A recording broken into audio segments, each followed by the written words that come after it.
Okay friends, so let's start with the new topic.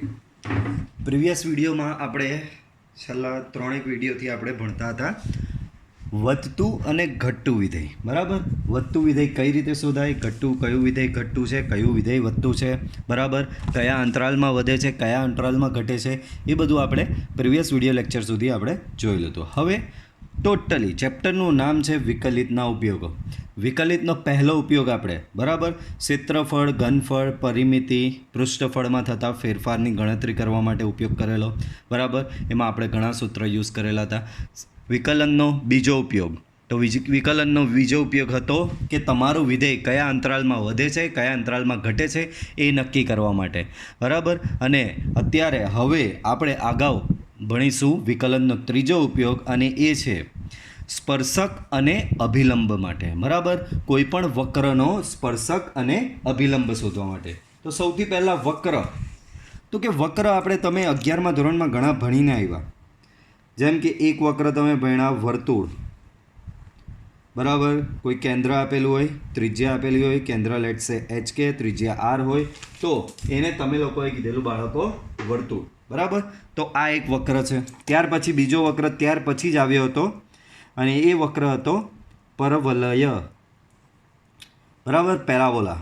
Okay, તો પરવલય આપણે ભણેલા હતા. બરાબર, કંઈક આવા પ્રકારનો વક્ર આવતો હતો. બરાબર, ક્યાં તો આવી રીતે ઉપરની સાઈડ આવતો હતો. બરાબર, તો આ રીતે બીજો વક્ર આ ભણેલા હતા. બરાબર, ત્યાર પછી એક વક્ર કંઈક ઉપવલય આપણે ભણેલા હતા. બરાબર, ઇલિપ્સ કહેતા હતા, આ રીતે ઉપવલય. બરાબર, આને કીધેલું તમે લોકોએ ઉપવલય. અને બીજો એક વક્ર આપણે સાથે ભણેલા અતિવલય. બરાબર, તો અતિવલય આ રીતનું કંઈક હતો. બરાબર, તો આ રીતના આપણે વક્ર 11 સ્ટાન્ડર્ડમાં ભણીને આવ્યા છીએ. બરાબર, તો દરેક વક્રનું યાદ હોય તો તમને કોઈ ઇક્વેશન હતું, આનું કંઈ x - h whole square, y - k whole square બરાબર r² હતું. આનું ઇક્વેશન હતું y² બરાબર 4ax, x² બરાબર 4by. બરાબર, ઉપવલય હતો તો એનું ઇક્વેશન હતું x²/a² પ્લસ y²/b² = 1. ને અતિવલય હતું એનું ઇક્વેશન હતું x²/a² માઇનસ y²/b² = 1. તો આ રીતે કોઈ બી બહુપદીય વિધેયનું સ્વરૂપ, એટલે કે બહુપદી વિધેયનું સમીકરણ જે હોય એ સમીકરણને અનુરૂપ તમે વક્ર બનાવતા હતા. કે ભાઈ આવું સમીકરણ હોય તો એક વર્તુળ બનતું હતું, આવું સમીકરણ હોય તો એક પરવલય, આ પ્રકારના સમીકરણ હોય તો પરવલય બનતો હતો, આ પ્રકારનું સમીકરણ આવે તો ઉપવલય બનતો, અને આ પ્રકારનું સમીકરણ હોય તો તમારો બનતો હતો અતિવલય. બરાબર, હવે વક્ર તો આવી ગયા. બરાબર, પણ વક્ર તમે એટલે જ 11 સ્ટાન્ડર્ડમાં ભણાવ્યા હતા કે એ વક્રમાં આગળ કંઈ નવું કરવાનું. બરાબર, હવે નવું શું છે આમાં, તો કે સ્પર્શક અને અભિલંબ. શું છે? સ્પર્શક અને અભિલંબ. તો પહેલાં સ્પર્શક વિશે માહિતી આપી દઉં. તો સ્પર્શક, તો પહેલી વાત કહી દઉં, સ્પર્શક અને અભિલંબ એક રેખા જ છે. સ્પર્શક અને અભિલંબ શું છે બાળકો?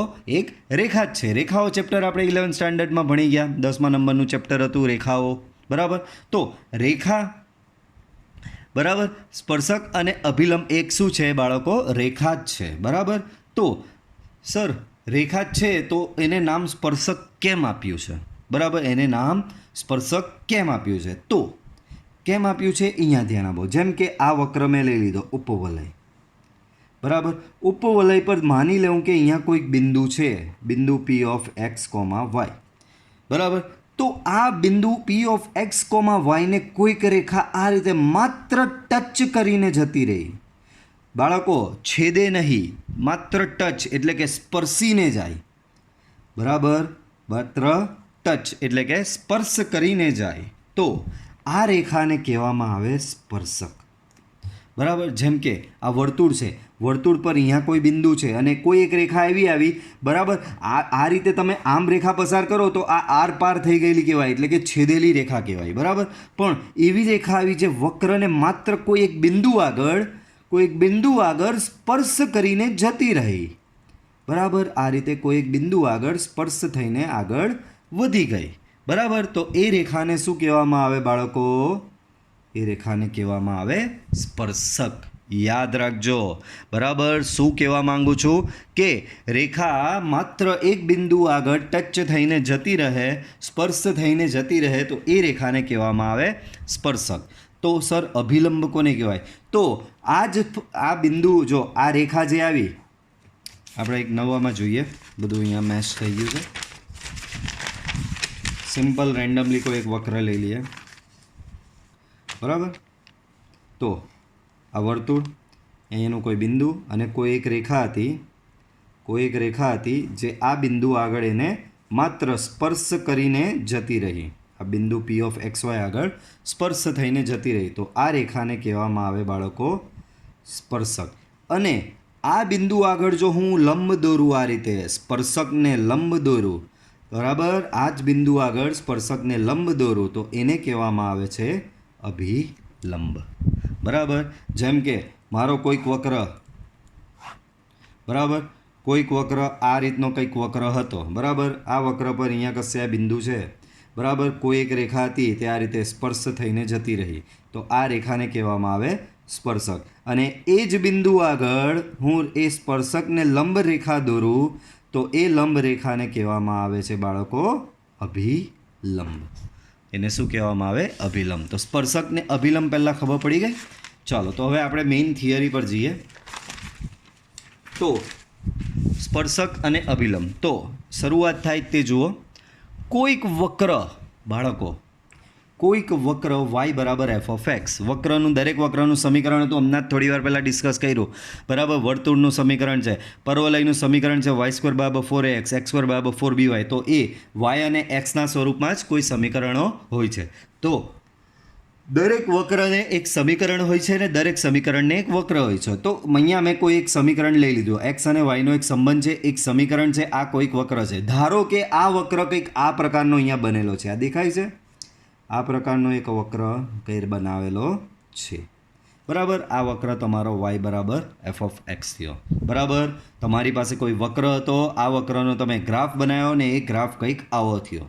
બરાબર. પછી એ ગ્રાફમાં કોઈ એક બિંદુ આગળ આ રહ્યું, બિંદુ પી ઓફ x1 y1 આગળ. ધ્યાન રાખજો, આ બિંદુ પી ઓફ x1 y1 આગળ એક રેખા એવી પસાર થઈ કે જે માત્ર વક્રને આ બિંદુ આગળ સ્પર્શ થઈને જતી રહી.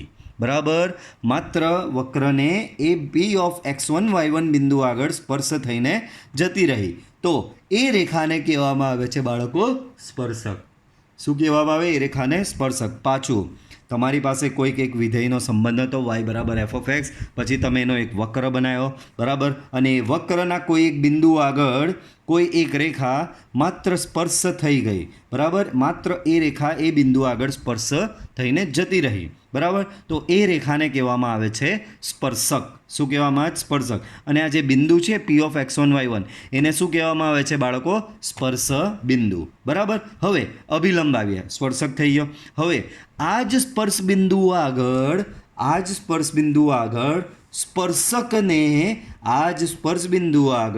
સ્પર્શકને લંબ રેખા દોરવામાં આવે. લંબ રેખા આ રીતે આ જ સ્પર્શ બિંદુ આગળ સ્પર્શકને લંબ રેખા દોરવામાં આવે તો એ લંબ રેખાને કહેવામાં આવે છે અભિલંબ.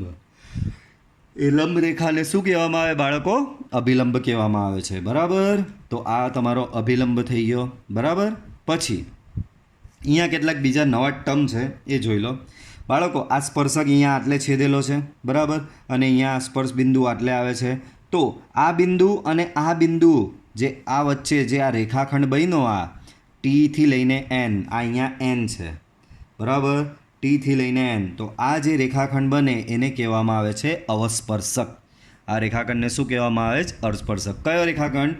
તો સ્પર્શક એક્સ અક્ષને જે બિંદુએ છેદે છે ત્યાં સુધી, ત્યાંથી લઈને સ્પર્શ બિંદુ જ્યાં સુધી આવતું હોય ત્યાં સુધી, સ્પર્શ બિંદુમાંથી અહીંયા હું એક લંબ ડ્રો કરું છું તો આ જે ટીએન રેખાખંડ જે બને છે એને કહેવાય અવસ્પર્શક. બરાબર.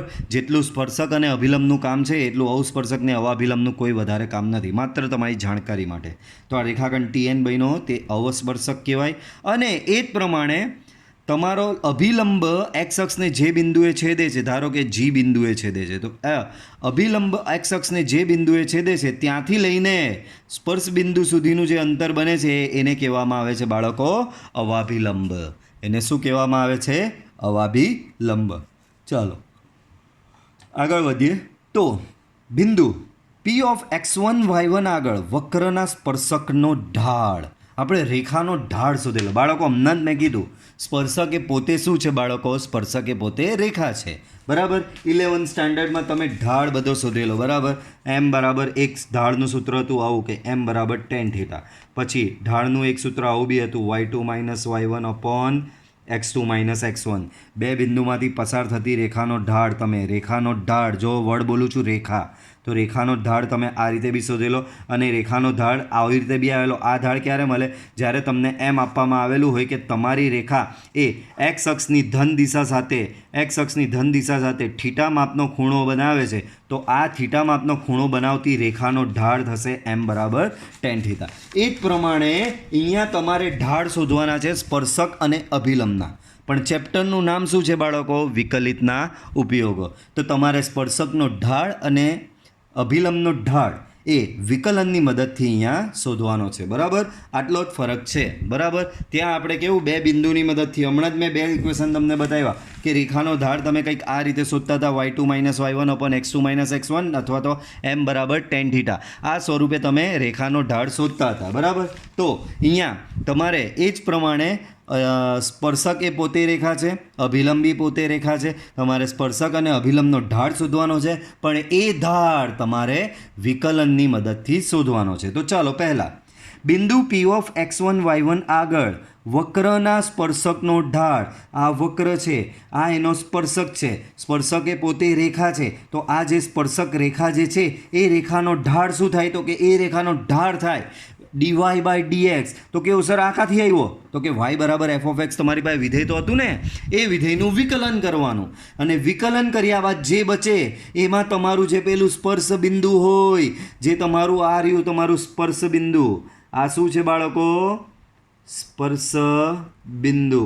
તમને જે વક્ર આપેલો હોય એ વક્રનું વિકલન કરો, એ વિકલનમાં સ્પર્શ બિંદુ મૂકી દો, તો જે આવે તે તમારા સ્પર્શકનો ઢાળ હોય. Okay, clear? સેમ એ જ પ્રમાણે બિંદુ P(x1, y1) આગળ વક્રના અભિલંબનો ઢાળ, બરાબર. આ વક્ર છે, આ વક્રનો અભિલંબ થયો, તો આ અભિલંબનો ઢાળ P(x1, y1) આગળ શું થાય? તો કે m1 બરાબર -1/m. તો અભિલંબનો ઢાળ થશે એ વક્રના ઢાળનો વ્યસ્તનો વિરોધી છે. તો વક્રનો ઢાળ સ્પર્શકનો ઢાળ હતો m, આનો વ્યસ્ત લેવો એટલે 1/m ને એનો વિરોધી એટલે -1/m. તો જુઓ એમની કિંમત તો હતી જ, આપણે આગળ શોધેલી જ હતી, -1/dy/dx at x1 y1. x1 y1 બિંદુ આગળ જે સ્પર્શકનો ઢાળ આવેલો તેમાં x1 y1 મૂકી દેવાનું. બરાબર. સેમ, બહુ સિમ્પલ છે. બરાબર. સ્પર્શકનો ઢાળ એટલે વિધેયનું વિકલન, એમાં સ્પર્શ બિંદુ મૂકો અને અભિલંબનો ઢાળ શોધવો હોય તો આના વ્યસ્તનો વિરોધી. આનો જવાબ 2 આવે તો આનો -1/2, આનો 1/2 આવે તો આનો જવાબ -2, આનો 5 આવે તો આનો -1/5. વ્યસ્તનો વિરોધી લઈ લેવાનો. આગળ હવે આ તો આપણે માત્ર ઢાળ શોધ્યો. બાળકો તમને યાદ હોય તો 11th સ્ટાન્ડર્ડમાં, બરાબર, 11th સ્ટાન્ડર્ડમાં આવું કંઈ આવતું હતું, એમ ઢાળવાળી એન્ડ x1 y1 માંથી પસાર થતી રેખાનું સમીકરણ. એમ ઢાળવાળી અને x1 y1 માંથી પસાર થતી રેખાનું સમીકરણ, તો એ થશે y - y1 m × x - x1. યાદ હોય તો આને આપણે નામ બી આપેલું, ઢાળ બિંદુ સમીકરણ. બરાબર. આને આપણે શું નામ આપેલું બાળકો? ઢાળ બિંદુ સમીકરણ. એમ ઢાળવાળી અને x1 y1 માંથી પસાર થતી રેખાનું સમીકરણ થશે y - y1 m × x - x1. તો આ આપણે 11th સ્ટાન્ડર્ડમાં ભણી ગયા છે. આ જ સમીકરણનો ઉપયોગ કરવાનો છે. હવે આ તો રેખાનું સમીકરણ હતું. અહીંયા આપણે સ્પર્શક અને અભિલંબનું સમીકરણ શોધવાનું. સ્પર્શક અને અભિલંબ પણ પોતે એક રેખા જ છે, બરાબર. તો સ્પર્શકનો ઢાળ તમે અહીંયા આગળ શોધી જ કાઢેલો તો ઓલરેડી, બરાબર. તો સ્પર્શકનો ઢાળ તો છે જ. હવે આ સ્પર્શકનું સમીકરણ શોધવાનું છે. તો બિંદુ P(x1, y1) આગળ વક્રને દોરેલ સ્પર્શકનું સમીકરણ. તો જુઓ બાળકો, મેં તમને જે સૂત્ર શીખવેલું છે એ જ સૂત્ર છે અહીંયા યુઝ કરેલો છે. જો અહીંયા y-y1 લખેલું તો આયરું y-y1, જે બિંદુ હતો એનો અહીંયાનો યામ આવે y1, બરાબર, ઇક્વલ ટુ એમ. એમ એટલે રેખાનો ઢાળ, પણ અહીંયા તો સ્પર્શક છે ને સ્પર્શકનો ઢાળ તમે શોધેલો જ છે, કયો? dy/dx at x1, y1. આ રહ્યો, એ બેઠો મૂકી દીધો, ઇન્ટુ અહીંયા શું હતું? x-x1, same x-x1. તો જે 11th સ્ટાન્ડર્ડમાં તમે રેખાનું સમીકરણ ભણીને આવ્યા છો એ જ રેખાના સમીકરણ પરથી અહીંયા સ્પર્શકનું સમીકરણ બને છે. y-y1 બરાબર m ઇન્ટુ x-x1, બરાબર. y-y1 બરાબર સ્પર્શકનો ઢાળ ઇન્ટુ x-x1. ઓકે, એ જ પ્રમાણે અભિલંબનું સમીકરણ શોધવું છે. તો સેમ એવું y-y1 બરાબર જે અહીંયા સ્પર્શકનો ઢાળ હતો ત્યાં મૂકી દેવાનો તમારો અભિલંબનો ઢાળ. અભિલંબનો ઢાળ આપણે શોધેલો જ છે. તો y-y1 બરાબર -1/dy/dx at x1, y1 into x-x1. તો એમ જોવા જઈએ તો તમારા ચેપ્ટરમાં દાખલા મોસ્ટલી આટલે સુધીના જ છે. આ 4 સમીકરણ સિવાય દાખલા આવવાના નથી, બરાબર. પણ થોડું એક્સ્ટ્રા જે તમને ગુજકેટ અને JEEમાં કામ આવી શકે છે. નેક્સ્ટ, અવસ્પર્શકની લંબાઈ. તો આ રહ્યો આપણે ભણેલા TN, આ તમારો અવસ્પર્શક કહેવાય. તો અવસ્પર્શકની લંબાઈ TN બરાબર y1/dy/dx at x1, y1 ને એનો માનાંક. માનાંક એટલે લઈએ છે કારણ કે લંબાઈ છે, લંબાઈ કોઈ દાડો ઋણ હોય નહીં, બરાબર. ચલો નેક્સ્ટ જોઈએ. સેમ અવાભિલંબની લંબાઈ. બાળકો, અવાભિલંબ મેં તમને ભણાવ્યો છે. આ જે રેખાખંડ છે એને શું કહેવાય બાળકો? અવાભિલંબ કહેવાય, બરાબર. તો અવાભિલંબની લંબાઈ NG બરાબર y1 into dy/dx at x1, y1. તો બાળકો નવું કંઈ જ નથી. જે અહીંયા છેદમાં હતો dy/dx at x1, y1 એ જ ભાઈ અંશમાં આવી જાય છે, એને અવાભિલંબની લંબાઈ કહેવાય. પછી સ્પર્શકો દ્વારા અક્ષો પર કપાતા અંતઃખંડો. તો બાળકો આ સ્પર્શક છે. હવે x અંતઃખંડ ને y અંતઃખંડ બે આવે. તો આ સ્પર્શક બાળકો, આ સ્પર્શક અહીંયા x અક્ષને આ બિંદુએ છેદે છે. અહીંયા તમને બાળકો કહી દઉં, આ ઉગમ બિંદુ હોય તો આ જે થયો અહીંયાથી લઈને આટલો ટુકડો જે થયો, સ્પર્શક x અક્ષને જે બિંદુએ છેદે છે તે બિંદુ અને ઉગમ બિંદુ વચ્ચેનો જે ટુકડો થાય એને કહેવાય એનો x અંતઃખંડ. અને સ્પર્શક એ y અક્ષને આ બિંદુ આગળ છેદે છે. તો અહીંયા આ ઉગમ બિંદુથી આટલે સુધીનો જે આ ટુકડો થયો એ ટુકડાને કહેવાય બાળકો y અંતઃખંડ. તો સ્પર્શક આપેલો છે, આ તમારા સ્પર્શકનો x અંતઃખંડ થયો, આ સ્પર્શકનો y અંતઃખંડ થયો. તો આ રહ્યો x અંતઃખંડ હશે x1 - y1 1/dy/dx અને y અંતઃખંડ થશે ઊંધું y1 - x1 ને આ છેદનું અંશમાં આવી જાય, બરાબર. સેમ એ જ પ્રમાણે અભિલંબના અક્ષો દ્વારા કપાતા અંતઃખંડો. તો તમે જોજો સેમ ઉપર જેવું જ છે, ફરક જો અહીંયા વચ્ચે પ્લસ આવી ગયો. x અંતઃખંડ તો એનું સૂત્ર આના y અંતઃખંડ પરથી બનેલું છે. તો જુઓ x1 + y1 ઇન્ટુ dy/dx અને y અંતઃખંડનું સૂત્ર આવશે y1 + x1 ઇન્ટુ 1/dy/dx. તો આ શું છે? અભિલંબ દ્વારા અક્ષો પર કપાતા અંતઃખંડો. બાળકો આ તમારો અભિલંબ છે. તો આ અભિલંબ x અક્ષને આ બિંદુએ છેદે છે. તો O થી લઈને G સુધી આટલો જે રેખાખંડ બને એ તેનો x અંતઃખંડ થાય, બરાબર. હવે y અંતઃખંડ અહીંયા દર્શાવાય એમ નથી. કેમ? તો કે આ અભિલંબ આગળ અહીંયાથી જશે અને આ y અક્ષ તમારી એમ આગળ જશે. તો અહીંયા આગળ અહીંયા આટલે કશે ઉપર આ અભિલંબની રેખા અને આ y અક્ષ કશે છેદશે. તો જે અહીંયા તમારો આ રેખાખંડ બનશે એ તમારા અભિલંબનો y અંતઃખંડ થશે. Okay, clear? ચલો આગળ. પછીની થિયરી છે બાળકો બે વક્રો વચ્ચેના ખૂણાનું માપ. બાળકો એમ જોવા જઈએ તો બે વક્ર વચ્ચેનો ખૂણો નહીં હોય કોઈ દાડો. જેમ કે તમારી પાસે એક વક્ર આ રીતનો છે અને બીજો વક્ર અહીંયા આ રીતનો છે. તો આ બે વક્ર વચ્ચેનો ખૂણો તમે કઈ રીતે શોધશો? કોઈ શોધી નહીં શકે. બટ એકચ્યુઅલમાં બે વક્રો વચ્ચેનો ખૂણો એટલે બે વક્રના બાળકો બે વક્રના સ્પર્શકો વચ્ચેનો ખૂણો, બે વક્રના સ્પર્શકો વચ્ચેનો ખૂણો. તો આ વક્રનો સ્પર્શક આ છે, આ વક્રનો સ્પર્શક આ છે, અહીંયા બે છેદા, આ તમારો કોઈ ખૂણો બન્યો, તો એ તમારો થશે બે વક્રો વચ્ચેનો ખૂણો. તો વિધેયો એફ અને જી આ બે વક્ર છે એમ સમજી લો, એક એફ વક્ર છે, એક જી વક્ર છે. એ x0 y0 આગળ વિકલનીય હોય તથા f' એટલે કે બાળકો એટલે કે વક્ર એકના x0 y0 આગળ સ્પર્શકનો ઢાળ હમણાં જ ભણ્યા. સ્પર્શકનો ઢાળ એટલે શું? માત્ર જે તમને સૂત્ર આપેલું હોય એનું વિકલન. તો અહીંયા તમારું સૂત્ર f છે, બરાબર. એના સ્પર્શકનો ઢાળ એટલે એનું વિકલન, એટલે કે f' બરાબર m1. સેમ વક્ર બેના x0 y0 આગળ સ્પર્શકનો ઢાળ g' બરાબર આ ઢાળ લેશો m2, બરાબર. ધારો કે વક્ર 1 અને વક્ર 2 વચ્ચેના ખૂણાનું માપ છે થીટા. વક્ર 1 અને વક્ર 2 વચ્ચેના ખૂણાનું માપ શું છે બાળકો? થીટા, બરાબર.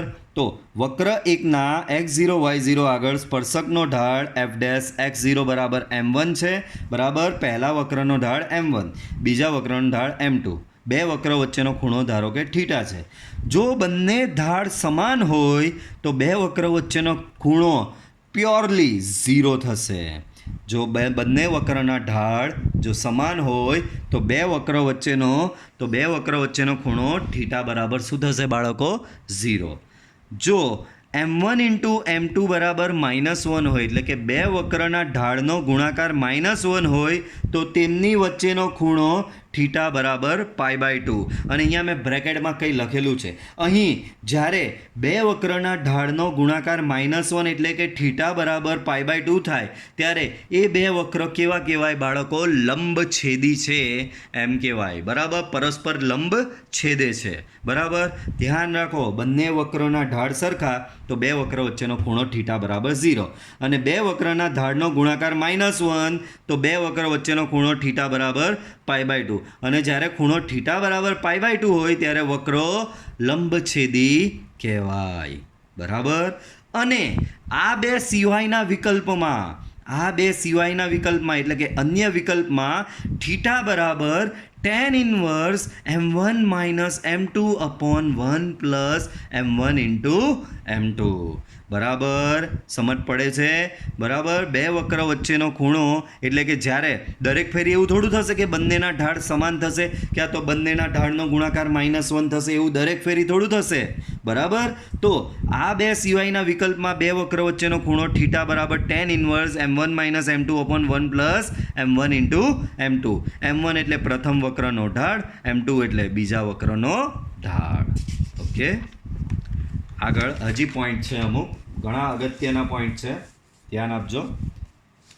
જો વક્ર y બરાબર f(x) નો સ્પર્શક x અક્ષની ધન દિશા સાથે થીટા માપનો ખૂણો બનાવે તો સ્પર્શકનો ઢાળ dy/dx બરાબર tan થીટા. તો કે આ થિયરી મેં હમણાં થોડી વાર પહેલાં તમને ભણાવી ને, આ રહી કે રેખા જ્યારે x અક્ષની ધન દિશા સાથે થીટા માપનો ખૂણો બનાવે છે ત્યારે તે રેખાનો ઢાળ થાય m બરાબર tan થીટા. તો અહીંયા એવું જ છે, સ્પર્શક x અક્ષની ધન દિશા સાથે થીટા માપનો ખૂણો બનાવે છે તો સ્પર્શકનો ઢાળ આપણે dy/dx કહેવાય. તો સ્પર્શકનો ઢાળ dy/dx બરાબર થશે tan થીટા. સેમ આગળ એના પરથી અમુક રિઝલ્ટ કાઢેલા છે. જો સ્પર્શકનો ઢાળ dy/dx બરાબર tan થીટા બરાબર 0, બાળકો બધાને ખબર કે tan થીટાનું મૂલ્ય 0 ક્યારે થાય? તો કે થીટા બરાબર 0. તો આવા કિસ્સામાં સ્પર્શક x અક્ષને સમાંતર અથવા તો સંપાતી થશે. આ કિસ્સામાં એટલે કે જ્યારે થીટા બરાબર 0 મળે ત્યારે સ્પર્શક x અક્ષને સમાંતર, બાળકો x અક્ષને સમાંતર તમે બધા સારી રીતે જાણો જ છો, બરાબર.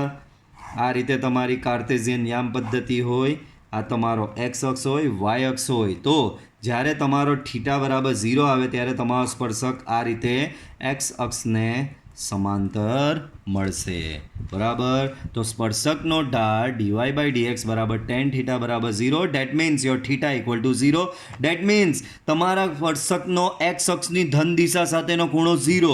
બાળકો તો આ સમાંતર થાય અથવા તો બીજો વર્ડ વાપરેલો સંપાતી એટલે એ જ સ્પર્શક આ x અક્ષ પર જ આવેલો છે, બરાબર. તો ત્યારે ખૂણો તમારો 0 થશે, બરાબર. તો આવા કિસ્સામાં x0 y0 બિંદુ આગળ સ્પર્શકનું સમીકરણ ડાયરેક્ટલી માત્ર આટલું જ એમ તમે સ્પર્શકનું સમીકરણ કેટલું લાંબુ લાવેલા હતા આગળ આર્યુ બરાબર એમ સ્પર્શકનું સમીકરણ તમારું આ હોય છે y માઇનસ y1 સ્પર્શકનો ઢાળ x માઇનસ x1 પણ અહીંયા આ કિસ્સામાં x0 y0 બિંદુ આગળ સ્પર્શકનું સમીકરણ થશે માત્ર y બરાબર y0 ક્યારે જ્યારે તમારો સ્પર્શક x અક્ષને સમાંતર હોય સ્પર્શક શું છે x અક્ષને સમાંતર હોય એટલે કે સ્પર્શકનો ઢાળ બરાબર 0 હોય ત્યારે યાદ રાખજો આ શરત બહુ અગત્યની છે કઈ યાદ રાખવાની કે સ્પર્શકનો ઢાળ 0 હોય એટલે કે સ્પર્શક x અક્ષને સમાંતર અથવા સંપાતી હોય ત્યારે સ્પર્શકનું સમીકરણ થશે y બરાબર y0 સેમ એ જ પ્રમાણે સ્પર્શકનો ઢાળ ઇન્ફાઇનાઇટ હોય બરાબર એટલે કે સ્પર્શક y અક્ષને સમાંતર હોય બાળકો y અક્ષને સમાંતર એટલે સ્પર્શક તમારો આવો કંઈક થશે હવે એક વસ્તુ યાદ રાખજો જ્યારે સ્પર્શક આ રીતે x અક્ષને સમાંતર હોય ત્યારે બાય ડિફોલ્ટ એ y અક્ષને લંબ થાય છે તો બે વર્ડ અલ્ટરનેટ આપે તો સમજી લેવાનું તમને રકમમાં એવું કહે કે y અક્ષને લંબ છે તો સમજી જવાનું હા x અક્ષને સમાંતર છે ને x અક્ષને સમાંતર એટલે એનો સ્પર્શકનો ઢાળ 0 થશે સેમ એ જ પ્રમાણે વક્ર y અક્ષને સમાંતર હોય એવું કહે તો એ બાય ડિફોલ્ટ x અક્ષને લંબ થશે અને ત્યારે તેનો ઢાળ ઇન્ફાઇનાઇટ થશે બરાબર અને એનું સમીકરણ થશે x બરાબર x0 બરાબર તો બહુ સિમ્પલ વસ્તુ છે સ્પર્શકનો ઢાળ 0 તો સ્પર્શક x અક્ષને સમાંતર અને સ્પર્શકનું સમીકરણ y બરાબર y0 સેમ એ જ પ્રમાણે સ્પર્શકનો ઢાળ ઇન્ફાઇનાઇટ તો સ્પર્શક y અક્ષને સમાંતર અને સ્પર્શકનું સમીકરણ થશે x બરાબર x0 ઓકે ચાલો તો થોડા એને રિલેટેડ દાખલા છે સ્ટાર્ટ કરીએ ઉદાહરણ નંબર 14 x બરાબર 2 આગળ જો તમને કહી દઉં આ પ્રકારના દાખલામાં બે જ વસ્તુ અગત્યની છે બરાબર એક વસ્તુ આપેલી હશે પણ એ સિવાયની બે વસ્તુ અગત્ય એક વસ્તુ કઈ અગત્યની તો કે વક્રનું સમીકરણ આ y બરાબર આ સમીકરણ આપેલું જેમ કે આમાં બી y બરાબર કયા સમીકરણ આપેલું છે બરાબર તો આ સમીકરણ તો આપેલું જ હશે પણ એ સિવાયની બે વસ્તુ હંમેશા યાદ રાખજો પહેલી વસ્તુ સ્પર્શબિંદુ ને બીજી વસ્તુ ઢાળ સ્પર્શબિંદુ ઢાળ આ બે વસ્તુ તો જોઈએ જ આ દાખલામાં બરાબર ઘણા દાખલા એવા હશે જેમાં સ્પર્શબિંદુ આપેલું હશે તો ઢાળ નહીં આપ્યો હશે ઢાળ આપેલો હશે તો સ્પર્શબિંદુ નહીં આપેલો હશે બે અલ્ટરનેટલી શોધવાનું હોય તો આ બે વગર તમારું કામ થવાનું નથી એમ દિમાગમાં વાત રાખી મૂકો બરાબર કઈ બે વસ્તુ ઇમ્પોર્ટન્ટ છે એક તો સ્પર્શબિંદુ અને બીજો સ્પર્શકનો ઢાળ બરાબર સ્પર્શબિંદુ અને ઢાળ તો ચાલો આ દાખલામાં વક્રનું સમીકરણ તો આપેલું જ છે અને જો કંઈક લખેલું છે x બરાબર 2 આગળ તો જ્યારે આવો શબ્દવાળું હોય ને તો આ જે હોય ને એ તમારું સ્પર્શબિંદુ કહેવામાં આવે x બરાબર 2 તમારું શું થશે અહીંયા સ્પર્શબિંદુ કે x બરાબર 2 આગળ વક્ર y બરાબર x³ માઇનસ xના સ્પર્શકનો ઢાળ મેળવો બરાબર આના સ્પર્શકનો ઢાળ તમારે મેળવવાનો છે ઓકે ચાલો તો અહીં y બરાબર x³ માઇનસ x તમને આ વક્ર આપેલો છે y બરાબર શું આપેલું છે બાળકો x³ માઇનસ x બરાબર તો આ વક્રના x બરાબર 2 આગળ સ્પર્શકનો ઢાળ મેળવવાનો છે x બરાબર 2 આગળ આ વક્રના સ્પર્શકનો ઢાળ બાળકો ઢાળ એટલે તો કે ચેપ્ટરનું નામ છે વિકલિતના ઉપયોગો ઢાળ એટલે કંઈ નહીં તમને જે વક્ર આપેલો હોય એનું વિકલન બરાબર તો અહીં તમને કોનો ઢાળ શોધવાનો જ બાળકો સ્પર્શકનો ઢાળ તો અહીં સ્પર્શકનો ઢાળ બરાબર શું થશે બાળકો એ dy/dx જ થશે એટલે કે બાળકો એ તમારો થશે d/dx ઓફ y તમારો આપેલો છે x³ માઇનસ x તો બોલો એનું વિકલન x³ નું વિકલન થશે બાળકો 3x² ને x નું વિકલન થશે 1 તો આ તમારો સ્પર્શકનો ઢાળ થશે પણ તમને x બરાબર 2 બિંદુ આગળ શોધવાનો કીધેલો છે સ્પર્શકનો ઢાળ બરાબર તો આ તમારું સ્પર્શબિંદુ છે આ સ્પર્શબિંદુ તમારે આમાં મૂકી દેવાનું બરાબર તો લખવાનું x બરાબર 2 આગળ સ્પર્શકનો ઢાળ m બરાબર dy/dx એટ x બરાબર 2 બરાબર પણ dy/dx તમે શું લાવ્યા 3x² - 1 so 3x² -1 at x બરાબર 2. x બરાબર 2 અંદર xની જગ્યાએ મૂકી દેવાનો. 2 અહીંયા મૂકો તો 2 નો વર્ગ 4. 4 તારી 12 ઓછા 1 એટલે થશે 11. તો આ તમારો સ્પર્શકનો ઢાળ મળ્યો આ રીતે. Okay, clear? ચાલો આગળ ઉદાહરણ નંબર 15 જોઈએ. વક્ર y = √4x - 3 -1 ને 2/3 ઢાળવાળા સ્પર્શકનું સ્પર્શ બિંદુ મેળવો. તો જુઓ બંને દાખલા રિવર્સ છે. આ દાખલામાં તમને સ્પર્શ બિંદુ આપેલું હતું ને ઢાળ શોધવાનો કીધેલો હતો, અને આ દાખલામાં તમને ઢાળ આપી દીધેલો છે, બરાબર, અને સ્પર્શ બિંદુ શોધવાનું કીધેલું છે. ચાલો, તો કંઈ બી હોય, વિકલન ચેપ્ટરનું નામ છે વિકલિતના ઉપયોગો, એટલે તમારે વિકલન તો કોઈ બી હિસાબે કરવું જ પડે, બરાબર. તો અહીંયા વક્ર આપેલો છે, તો સૌથી પહેલાં એ જ સ્પર્શકનો ઢાળ, સ્પર્શકનું જ સ્પર્શ બિંદુ શોધવાનું છે. તો સૌથી પહેલો અહીં સ્પર્શકનો ઢાળ બરાબર dy/dx બરાબર d/dx ઓફ y તમને આવો આપેલો છે √4x - 3 -1 બરાબર.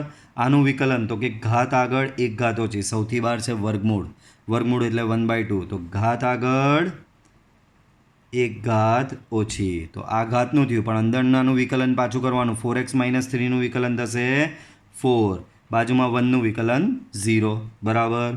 ચાલો 2 2 4 થઈ જશે. સો 2 બરાબર 4x - 3ની -1/2. સો 2/4x - 3. તો આ તમારા સ્પર્શકનો ઢાળ થયો. પણ તમને રકમમાં આપી જ દીધેલું છે. ઢાળ કેટલો છે? તો કે ઢાળ તમારો 2/3 છે જ, બરાબર. દેટ મીન્સ સ્પર્શકનો ઢાળ આ જે આવ્યો એ કેટલો છે? 2/3 જેટલો.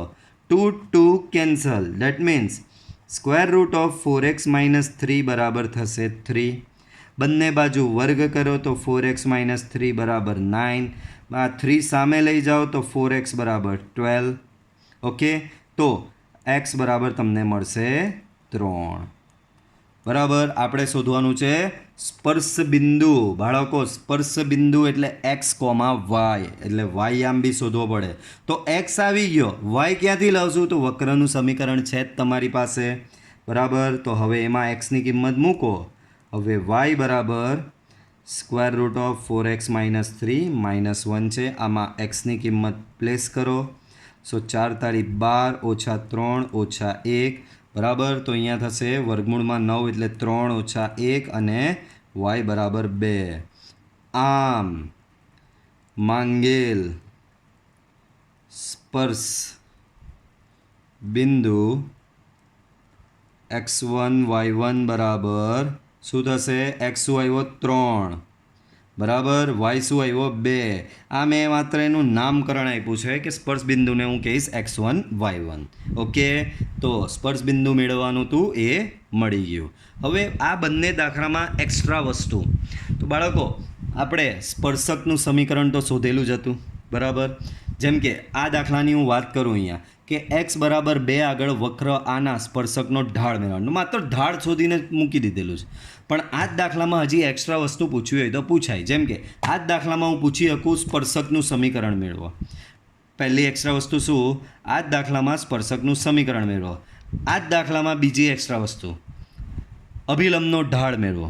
આ જ દાખલામાં ત્રીજી એક્સ્ટ્રા વસ્તુ અભિલંબનું સમીકરણ મેળવો. તો એ જ વસ્તુ હવે આગળ વધારીએ આપણે, બરાબર. હું પાછળનું પેજ યુઝ કરીશ, બરાબર. આપણી પાસે અહીંયા શું છે? સ્પર્શકનો ઢાળ આપની પાસે છે m બરાબર 11, બરાબર. આ શું છે? સ્પર્શકનો ઢાળ. પહેલી એક્સ્ટ્રા વસ્તુ શું શોધવાની મેં કીધી? સ્પર્શકનું સમીકરણ. બંને દાખલામાં આપણે એક્સ્ટ્રા શોધીએ છીએ, બરાબર. તો આ 14 નંબરનો દાખલો કન્ટિન્યુ, બરાબર. એમાં એક્સ્ટ્રા વસ્તુ, પહેલી કઈ એક્સ્ટ્રા વસ્તુ? સ્પર્શકનું સમીકરણ. તો બાળકો સ્પર્શકનું સમીકરણ આપણી પાસે છે જ. શું છે સ્પર્શકનું સમીકરણ? શું છે બાળકો? પણ એ પહેલાં મારી પાસે સ્પર્શ બિંદુ આખું નથી બાળકો. સ્પર્શ બિંદુમાં માત્ર x બરાબર 2 જ છે, મારી પાસે વાયામ નથી. તો બોલો વાયામ ક્યાંથી લાવું? તો આ રહ્યું વક્રનું સમીકરણ છે, એના પરથી વાયામ મળે. તો પહેલાં અહીંયા હું અહીંયા ચલો હેડિંગ જ એ રીતનું મારી દઉં. પહેલાં મારે સ્પર્શ બિંદુ જ શોધવું છે. સ્પર્શ બિંદુ માટે આ બધું એક્સ્ટ્રા કરાવું છું, બરાબર. એવું જરૂરી નથી કે રકમ જે આપેલી હોય એ જ બેઠું પૂછાય. તો સ્પર્શ બિંદુ માટે બાળકો તમારી પાસે x બરાબર 2 છે અને રિલેશન y બરાબર આપેલો છે x³ - x. Let me check, એ જ છે ને? Okay, x³ - x. આમાં x બરાબર 2 મૂકો તો અહીંયા 8 ઓછા 2, સો અહીંયા થશે 6. સો your y is equal to 6. આમ સ્પર્શ બિંદુ x1, y1 બરાબર શું થશે? 2, 6. તો સ્પર્શ બિંદુ આવી ગયું. હવે સ્પર્શકનું સમીકરણ માટે બાળકો હવે સ્પર્શકનું સમીકરણ શોધવાનું. બાળકો આપણી પાસે સ્પર્શકનો ઢાળ m બરાબર 11 આવેલો છે. યાદ હોય તો આર્યો m બરાબર તમને પાછળ જોઈએ તો સ્પર્શકનો ઢાળ m બરાબર આવેલો જ 11. તો અહીંયા સ્પર્શકનો ઢાળ અહીંયા m બરાબર શું લખી દઉં? 11. ઓકે, આગળ વધીએ. સ્પર્શ બિંદુ બી આવી ગયું તમારી પાસે. સ્પર્શ બિંદુ શું છે બાળકો? x1, y1 બરાબર છે 2, 6. સ્પર્શ બિંદુ શું છે? 2, 6. ઓકે, તો સ્પર્શકનો ઢાળ m બરાબર 11 આવી ગયો, સ્પર્શ બિંદુ 2, 6 આવી ગયું.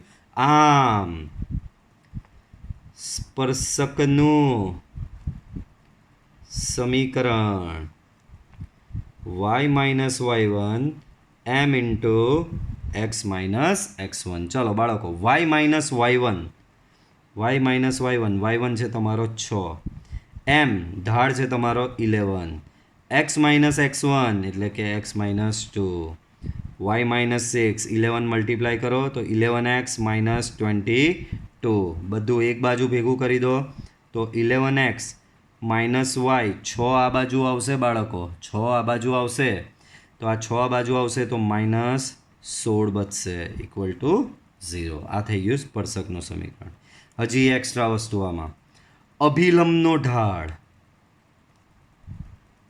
તો બાળકો અભિલંબનો ઢાળ, અહીં અભિલંબનો ઢાળ m1 બરાબર સ્પર્શકનો ઢાળના વ્યસ્તનો વિરોધી. સ્પર્શકનો ઢાળ m બરાબર છે 11. તો આ તમારો થઈ ગયો અભિલંબનો ઢાળ. નેક્સ્ટ એક્સ્ટ્રા અભિલંબનું સમીકરણ. તો કે બાળકો બધું જ છે. અહીં તમારી પાસે તમને અભિલંબનો ઢાળ બી છે m1 બરાબર -1/11 બરાબર.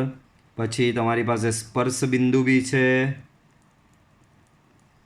સ્પર્શ બિંદુ x1, y1 બરાબર શું છે બાળકો? સ્પર્શ બિંદુ 2, 6. આમ અભિલંબનું સમીકરણ સેમ એજ y - y1, ઢાળ માત્ર અભિલંબનો આવી જશે m1 ઇન્ટુ x - x1. તો અહીંયા y1 બરાબર 6 મૂકશો, x1 બરાબર 2 મૂકશો અને m1 બરાબર -1/11 મૂકશો. પછી આમ તેમ કરીને તમારે આ પ્રમાણેનું સેમ આવું નહીં આવશે, અલગ એક આવું આ પ્રમાણેનું દ્વિચલ સુરેખ સમીકરણમાં એક અભિલંબનું સમીકરણ મળશે. તો સેમ એ જ પ્રમાણે 15મો દાખલો. તો 15મા દાખલામાં અહીંયા એની થોડી વિગત લખી દઈએ કે તમને થોડું યાદ રિફ્રેશ કરાવી દઉં. તો y બરાબર √4x - 3 - 1. તો આ તમારો વક્ર છે બાળકો. શું છે?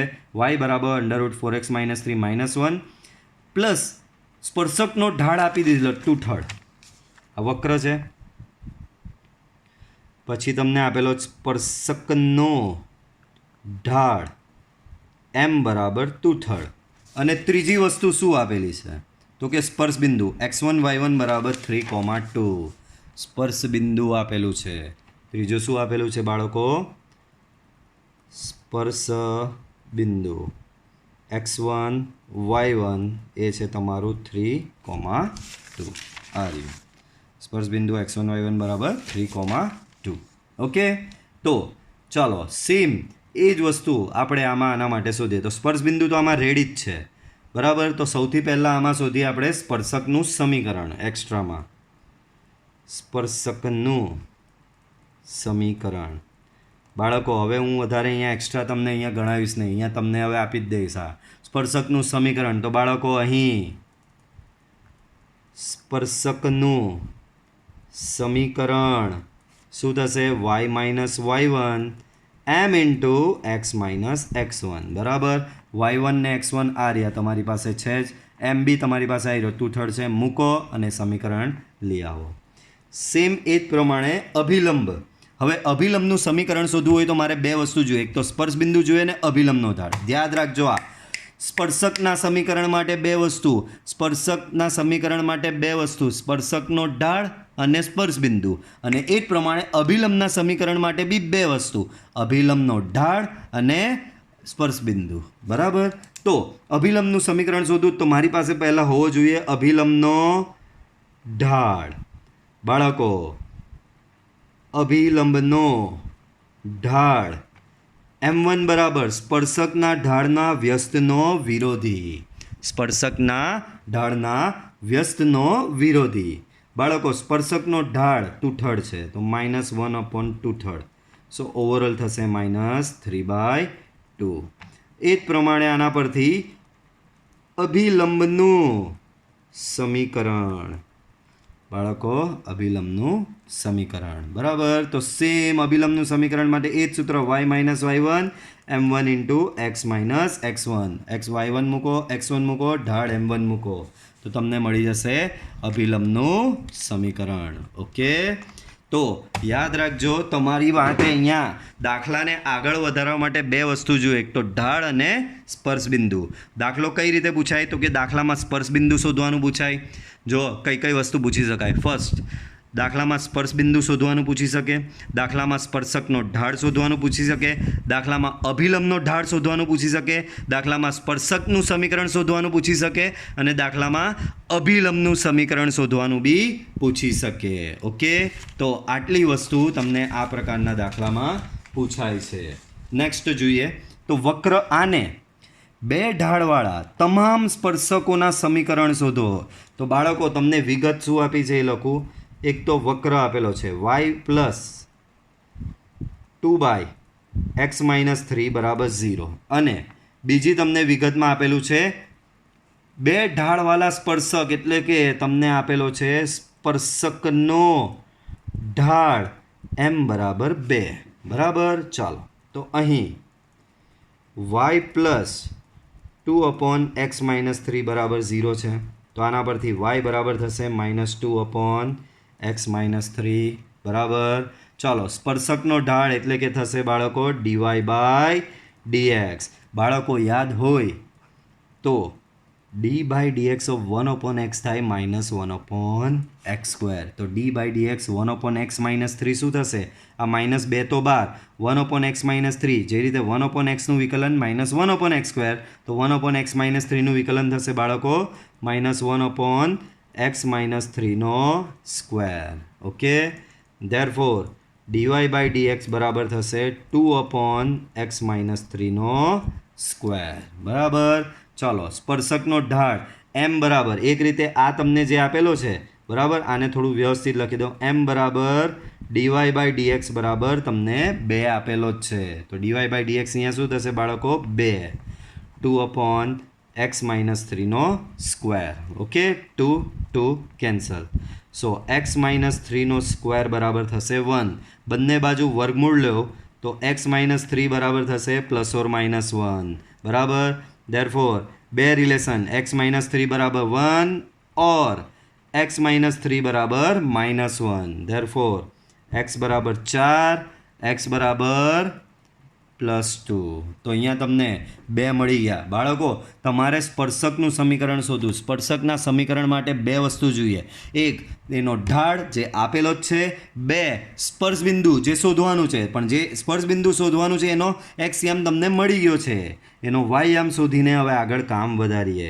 ચલો અહીંયા બે ઓપ્શન મળ્યા. પહેલું x બરાબર 2 માટે બાળકો આ તો માત્ર x યામ થયો, y યામ ક્યાંથી લાવવાનો? તો વક્રના સમીકરણ પરથી લાવવાનો. તો y plus 2/x-3 x minus 3 બરાબર 0. આમાં x બરાબર 2 મૂકશો, બરાબર, આમાં x બરાબર 2 મૂકો તો અહીંયા થશે -1. ધેરફોર y બરાબર તમને મળશે 2.